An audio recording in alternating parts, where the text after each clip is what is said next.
Hello YouTubers, it's the time of the YouTube channel again where I read yet another Captain Underpants book. This time we're reading Captain Underpants and the Perilous Plot of Professor Poopypants, the fourth epic novel by Dav Pilkey.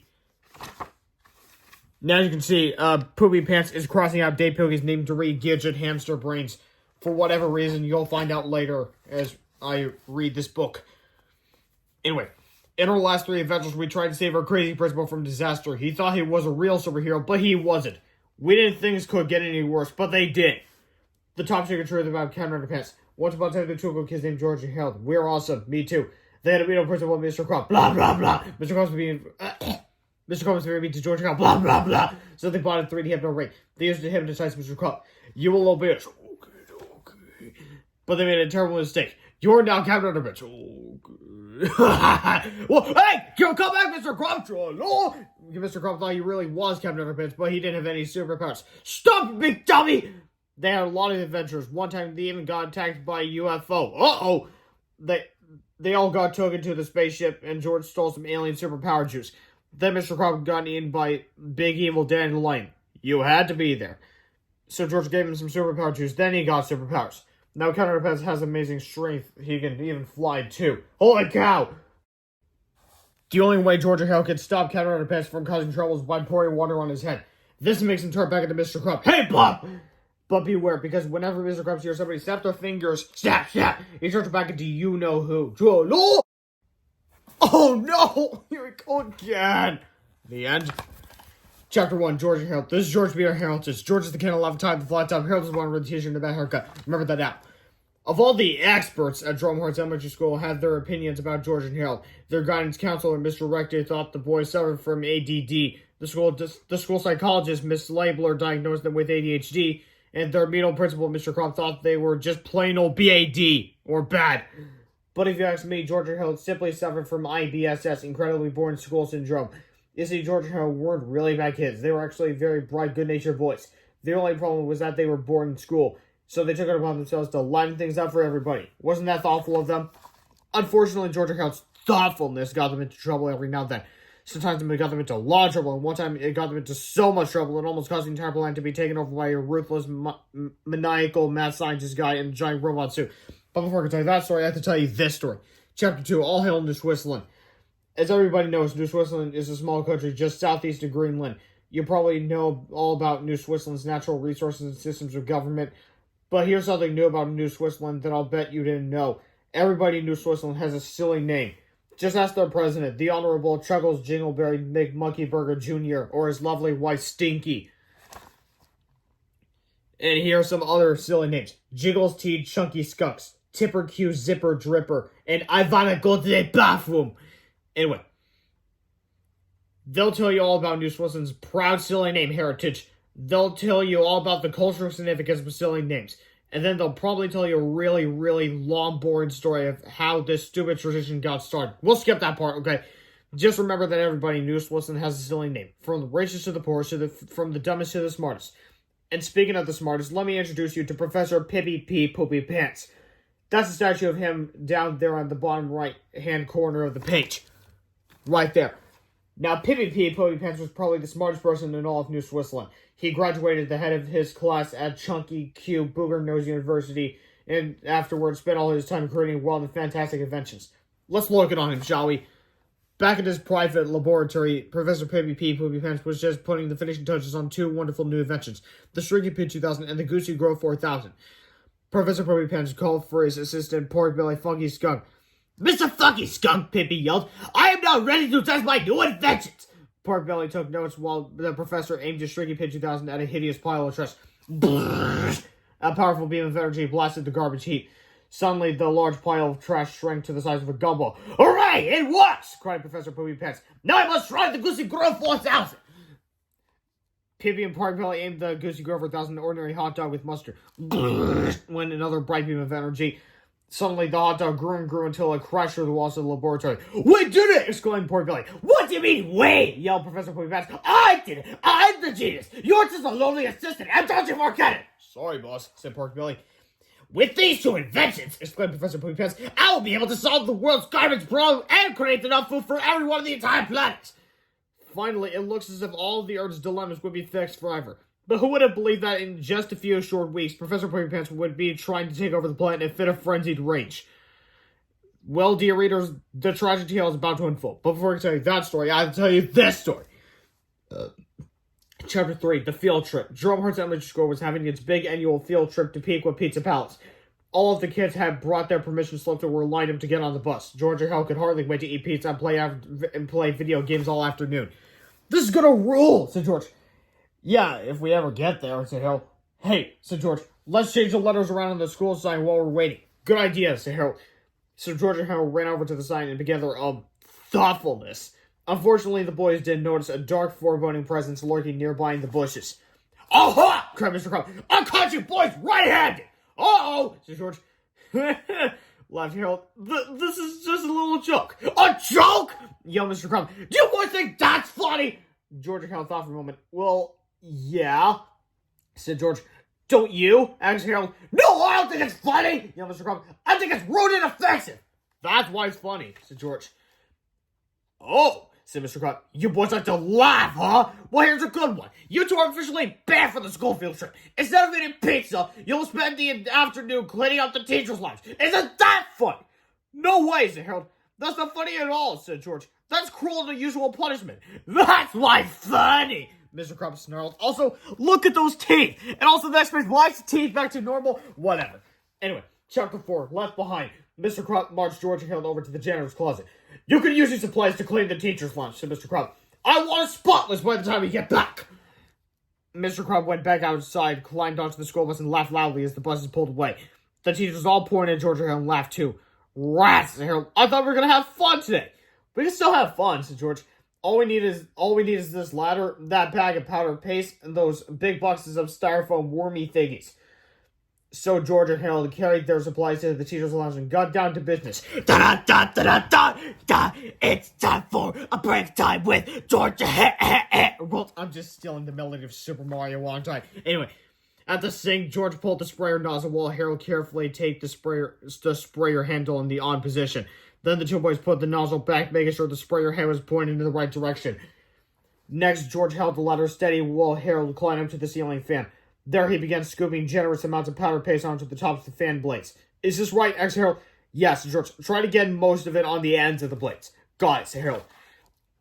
George closed all the blinds while Harold adjusted the ceiling fan so it would turn on when the lights came on. Finally, the boys filled the refrigerator with worm-shaped styrofoam packaging pellets. This is going to be fun, said Harold. Not for the teachers, laughed George. Chapter 5, The Fun Begins. An hour or so later, the buses returned to the school. All the children got up, packed up their stuff, and got ready to go home. Mr. Fyde, the science teacher, was on school bus duty. The rest of the teachers gathered around George and Helen and began teasing them. You kids sure did miss a fun field trip, said Miss Ribble. The pizza was so delicious. Too bad you didn't get any. I want to bring you back a pizza, said Mr. Meter, but I ate on the bus. He threw an empty pizza box at George and Helen's feet, and the teachers howled with laughter. Maybe you can lick the cheese off the bus, Mr. Krupp roared. The teachers eventually got tired of taunting George and Harold, so they retreated to the teacher's lounge to relax. Hey, how come it's so dark in here? Asked Mr. Meter as he flicked on the lights. The ceiling fan began rotating very slowly. Miss Ribble went to the sink and turned on the faucet. Suddenly, the spray nozzle sprayed cold water all over her. Ah! She screamed, somebody turn the water off! The other teachers sprang up and tried to help. They all got sprayed too. The ceiling fan was rotating faster now. Some of the powder paste had begun flying off the fan blades. The teachers struggled with the faucet, pushing and shoving each other. Finally, somebody turned the water off. But not before everyone was thoroughly soaked. The ceiling fan was now spinning at full speed. All the powder on the fan blades had flown off, and it was now floating down onto the wet teachers. Hey, what the? Cried Mr. Peter. What's all this sticky stuff? Yelled Miss Anthrop. By now, all the teachers were covered in gooey, sticky paste. It didn't take a genius to know that George and Helen were behind all this. Those brats better not touch my diet soda! Miss Ribble shouted. She dashed to the refrigerator and swung the door open. Swish! Suddenly, thousands of tiny styrofoam pellets flew out into the room. The wind from the ceiling fan blew the pellets around and around. Naturally, they landed on the stickiest things in the room. The teachers! Oh! Screamed the teachers. They ran out of the teachers' lounge, screaming and yelling. George and Harold saw what looked like a group of giant evil snowmen heading straight toward them. I got a good idea, said George. What? Actually, run! Said George. Chapter 6, Bye-Bye, Mr. Fyde. The next day, George and Harold's science teacher, Mr. Fyde, knocked on Mr. Krupp's door. What do you want? Barked Mr. Krupp. I've come to resign, said Mr. Fyde. I just can't take it anymore. Now hold on, Bob, said Mr. Krupp. Being a teacher's hard work. You can't just quit your job when things aren't. You don't understand, said Mr. Fyde. I think I'm cracking up. What do you mean? Asked Mr. Krupp.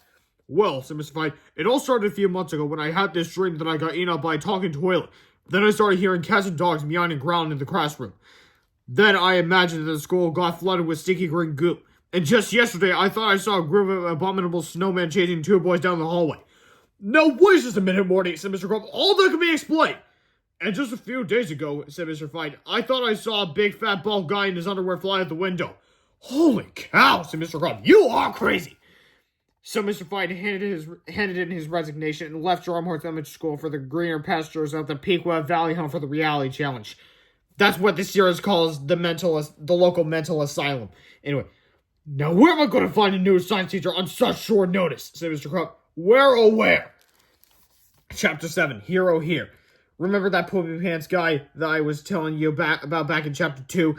Well, things haven't been going too well for him in the past several weeks. Professor Poopy Pants had come to America to share the Shrinky Pig 2000 and the Goosey Grover 1000 with the world.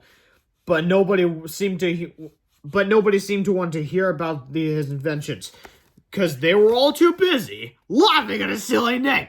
Poor Pippy Poopypants had been laughed out of every major scientific institution in the U.S. He'd been giggled out of Georgetown, howled out of Harvard, yucked out of Yale, snickered out of Stanford, and chuckled out of Chattanooga State Technical and Community College. Professor Poopypants was running out of money, and there was no place left for him to turn. Then one day, the professor walked into a New York coffee shop and picked up a newspaper. And like a message from heaven, Pippy Poopypants found his answer. That's it! He cried. I'll become an elementary school science teacher!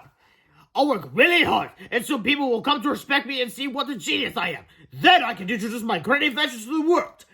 Pippy Poopypants was certain that the one place people wouldn't laugh at his name was at an elementary school.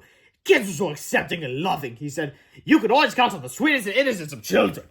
Chapter 8, The Sweetness and Innocence of Children. Hello, boys and girls, said the professor a week later. I'm going to be your new science teacher. My name is Professor Pippy Poopypants. Anyway. Alright, settle down, boys and girls. Yes, it's a funny name. I know, but let me explain how I got this name. Please, children, settle down. It's not that funny. Let me show you. Boys and girls, please stop laughing. Alright, I'm going to count to 10, and when I'm done, I want all you to quiet down so we can learn about the wonderful world of science. 1, 2, 3, 4, 5, 6, 7, 8, 9, 9.5. Children, please stop laughing. I know you're all very far behind in your lessons, and we've got a lot of catching up to do. Boys and girls, stop it. I'm not going to tell you again. It's not funny. There's no reason at all for you to be laughing at my name. I'm sure we all have funny names if you think about it. Stop right now. Okay, boys and girls, I'll just wait until you all settle down. I can wait. A week later, things hadn't gone any better. Professor Poopypants was really beginning to get angry. How am I going to get through to these children? He asked himself. Hey, I've got it. I'll create a wonderful new invention. Chapter 9, The Gerbil Jogger 2000. The next morning, Professor Poopypants came to school with an odd-looking miniature robot. Look, children, he said, I've created a new invention using the principles of science. I'll call it the Gerbil Jogger 2000. The children stopped laughing for a moment and looked with interest at Professor Poopypants' new invention. You see, children, said the professor, some people like to jog, and their pets like to jog along beside them. That's fine if you have a dog or a cat. But what if you have a pet gerbil? It used to be a big problem, but not anymore. Professor Poopypants opened the glass dome on the Gerbil Jogger 2000 and inserted cute, fuzzy gerbil. The gerbil pushed his tiny legs against the simple controls, and suddenly the machine came to life. In no time at all, the gerbil was jogging around the classroom in its robot suit. The children were delighted. Wow, said Connor Mancini. Science is cool. All the other children agreed. And also, hey, this guy has my first name, but different last name. This is wonderful, thought Professor Poopypants. I've reached them. Now I can teach them. Excuse me, said George to the professor. What's your middle name? My middle name, said the professor proudly, is Peepy. Why'd you ask? At that point, the children picked up where they had left off, laughing at Professor Pippy Poopypants' ridiculous name. The professor began to shake with anger. Tiny veins in his forehead started growing. His face turned bright red. I can't take much more of this, the fierce professor said through clenched teeth. I take out my blow fuse and just one more thing happens. Chapter 10, Just One More Thing. Soon afterward, in a reading class, the children all heard the story of the Pied Piper of Hamelin. You know, said George, that story gives me an idea. So George and Hal began working on the newest comic book, Counter Underpants and the Pied Pooper Piqua. That afternoon, they snuck into the office and ran off copies of their new adventure to sell on the playground. and everything would have been just fine if one of the third graders had left his copy lying around in the hallway. Chapter 11, Captain Underpants and the Pie Pooper Piqua by George B. Perilous. Captain Underpants and the Pie Pooper Piqua, story to majority of pictures by Perilous. Once upon a time in the city of once upon a time in the city of Piqua, Ohio, there was a science teacher whose name was Pippy Poopypants. My middle name is Pippy. Everybody laughed at his funny name. This made Pippy mad. Also them. So he built an army of Gerbil Jogger 2000s. He put gerbils in each one. Hey man! But he couldn't make them do evil stuff. Rats! But then he thought of an evil plan. But of course! He made a bunch of little headphones and put them on the gerbils. Aye! Soon Professor Poopypants' army of Gerbil Jogger 2000s were off on an evil rampage. They all headed straight for the school. Hell, the Gerbil Jogger 2000s broke into the cafeteria. They just knocked over some cupcakes and now they're attacking the gym teacher. Quick, somebody save the cupcakes! Professor Poopypants' evil army rounded up all the children. Follow me! It's just like a job for Captain Underpants. What seems to be the problem? I'm taking these kids to be my captives. Who do you think you are? I'm Professor Poopypants. Professor Poopypants was really mad. So he pressed him on his bow tie, click, and his bow tie transformed him into a giant cyborg. Uh-oh. Then they had a big fight. Captain Underpants was faster than the speedway span. Sip. More powerful than boxer shorts. Oi! And able to lead toddlers without getting a wedgie. Hello? Professor Poopypants chased our hero into an auto junkyard. I got you now, Ace-Man Warrior! Clunk. And now I'm gonna crush you! Captain Underpants pressed upon his utility waistband. And out popped the tiny toilet of truth. Captain Underpants aimed the tiny toilet of truth at Robo Tippy. Flush! I'm rusted! Captain Underpants saved the day. But what about the evil gerbils? They're not evil. Look, Professor Poopypants has control of them with this. Is it music? No. Listen. Bang! I got you back! Ow! God, please, God, make it stop! This won't make anybody turn evil. Now, I know I botched the song because I don't know the lyrics. I don't even know the name to that song. Anyway, let's continue. So Captain Underpants destroyed the control. Crunch! Hallelujah! Hooray for Captain Underpants! The end. Notice, all animal cruelty was simulated. No actual gerbils were forced to listen to Chair.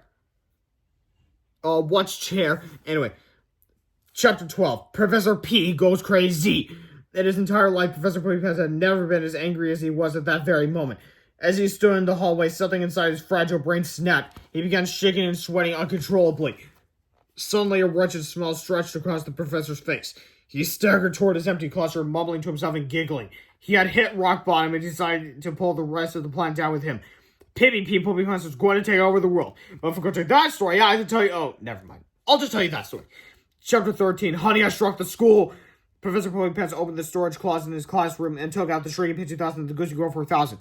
He also grabbed the empty Gerbil Jogger 2000 and stumbled outside with his inventions.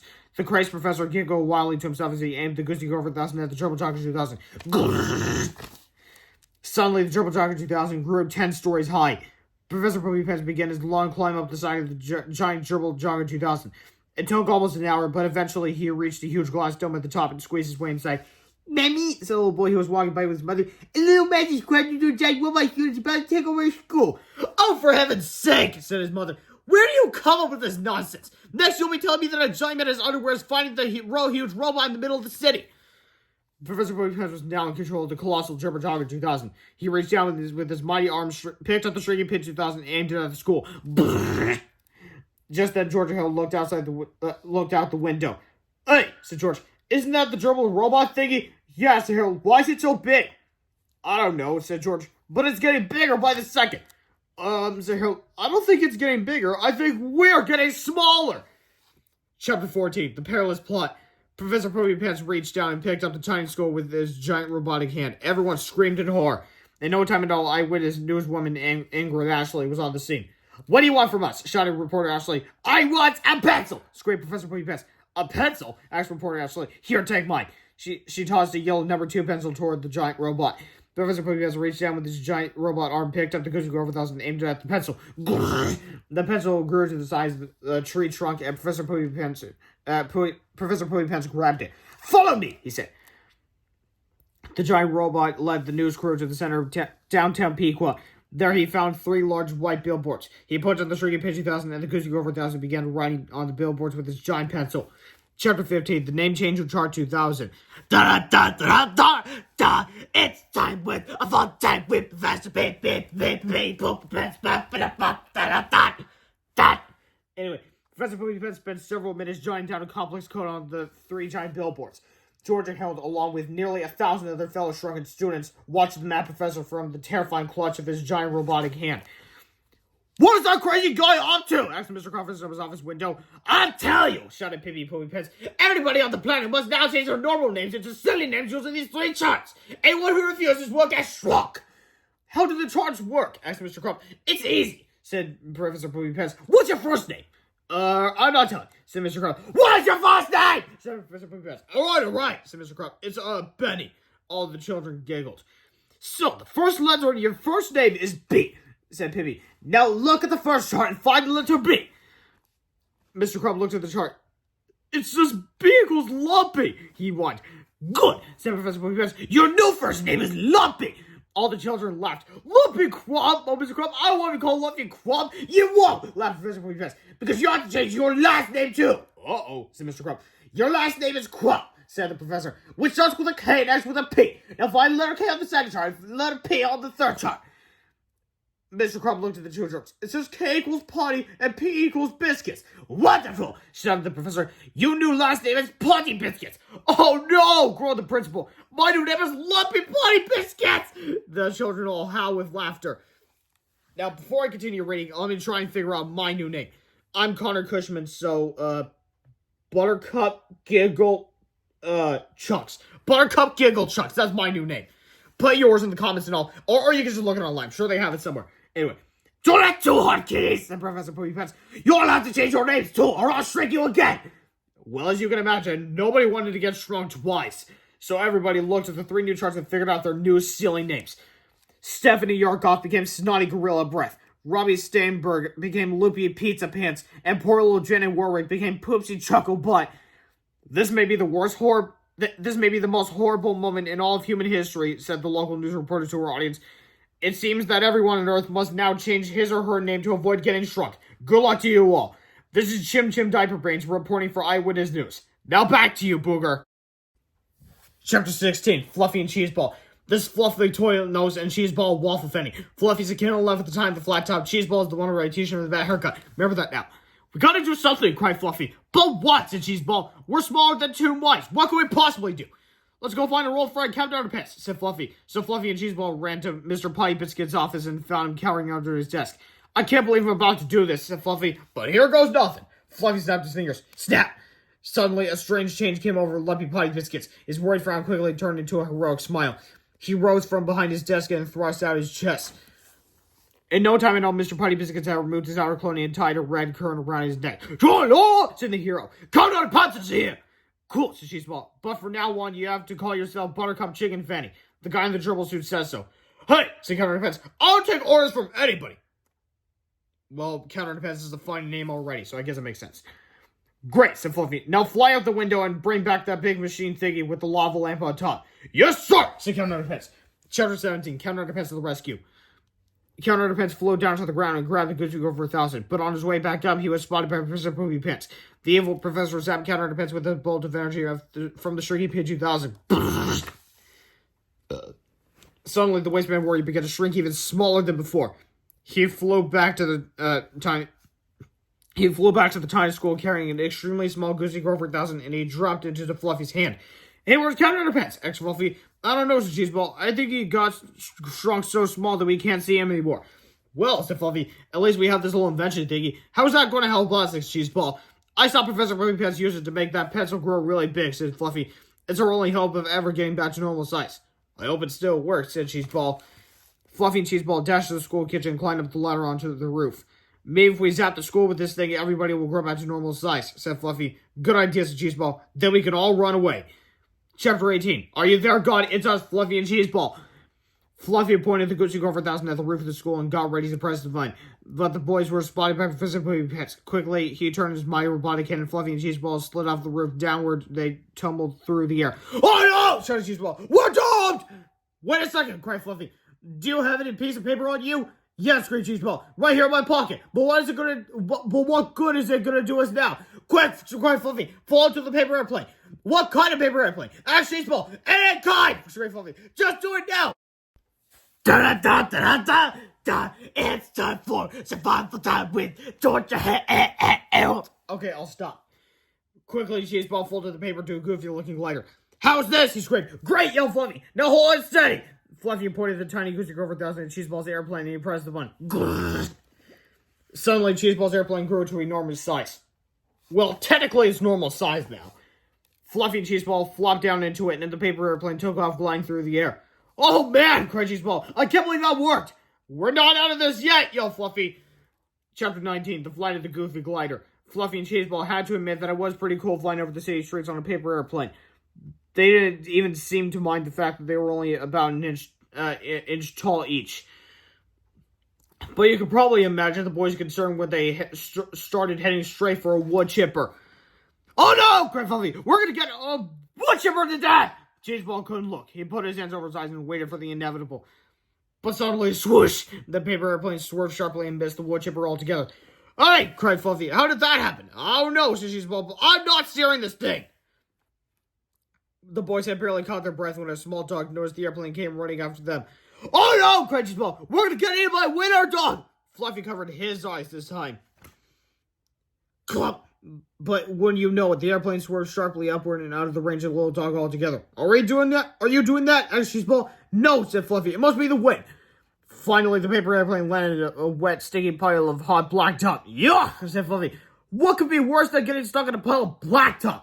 Maybe getting crushed by a big steamroller thingy, said Cheeseball. You sure have an active imagination, said Fluffy. No, I don't, said Cheeseball as he pointed upward. Look! Oh no! Screamed Fluffy. We're gonna get steamroller thingy to die!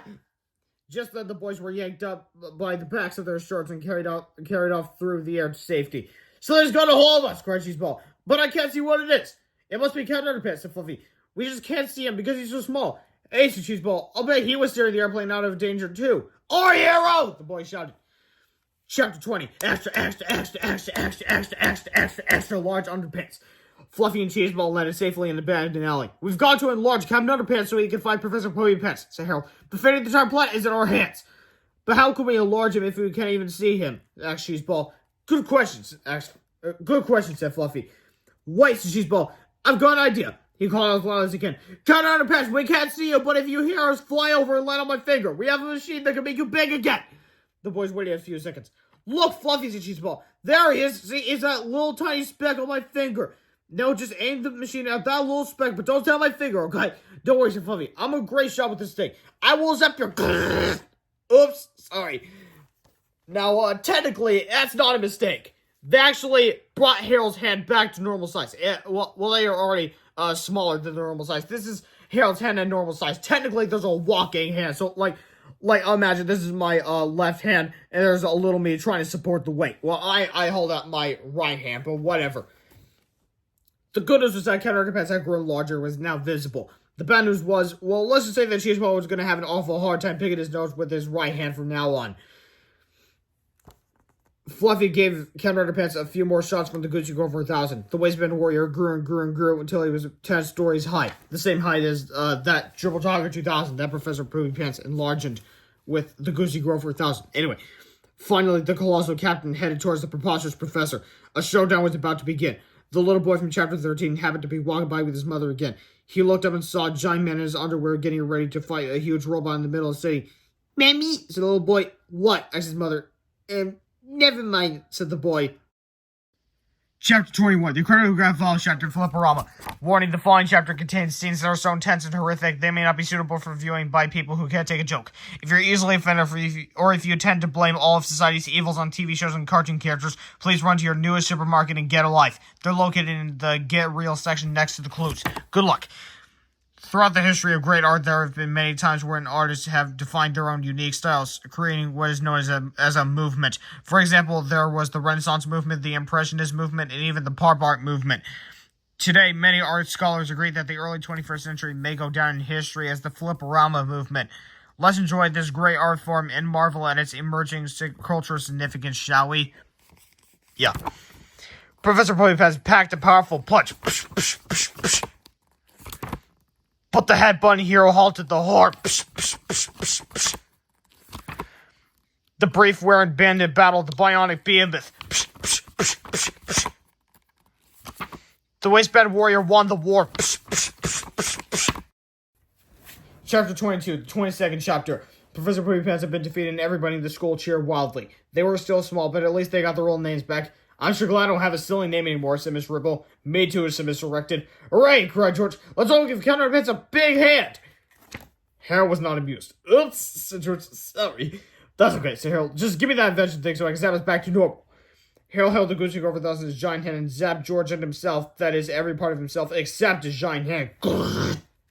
Suddenly, George and Harold were back to their normal sizes again. Boy, said George, we sure have tested the limits of science today. Yep, said Harold, and the limits of our readers' willing suspension of disbelief. Yeah, said George, that too. George and Harold picked up their tiny school and carried it back to where it belonged. George got ready to zap the score with the Goosey over 1000 while Harold prepared to zap Counter Underpants with the Shrieking P2000. I sure hope this works, said George. Me too, said Harold. Chapter 23. To become this short, it did. Chapter 24. The chapter before the last chapter. George took Counter Underpants over to the bushes behind the school and ordered him to dress back up like Mr. Krupp. Let's go, Bub, said George. We haven't gone all day. Then Harold had some fun with the garden hose. In no time at all, Mr. Krupp was back to his old nasty self again.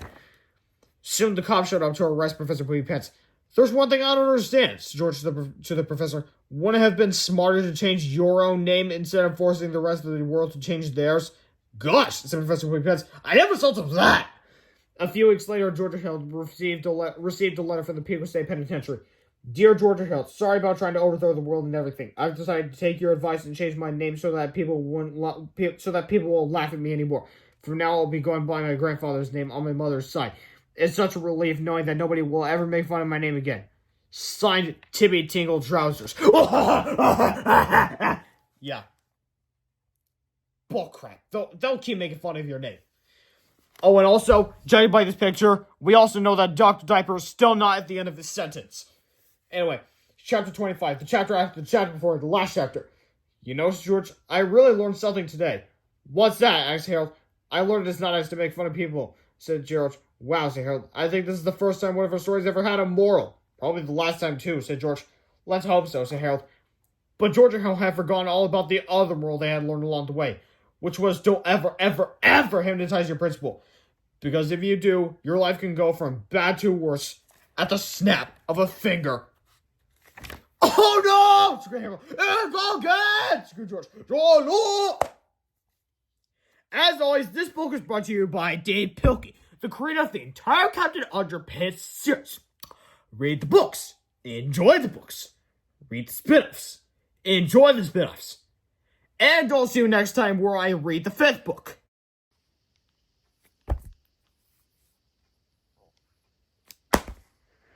Captain Underpants and the Wrath of the Wicked Witchy Woman. I'll see you there. Goodbye. Goodbye. Goodbye. Get rid of that!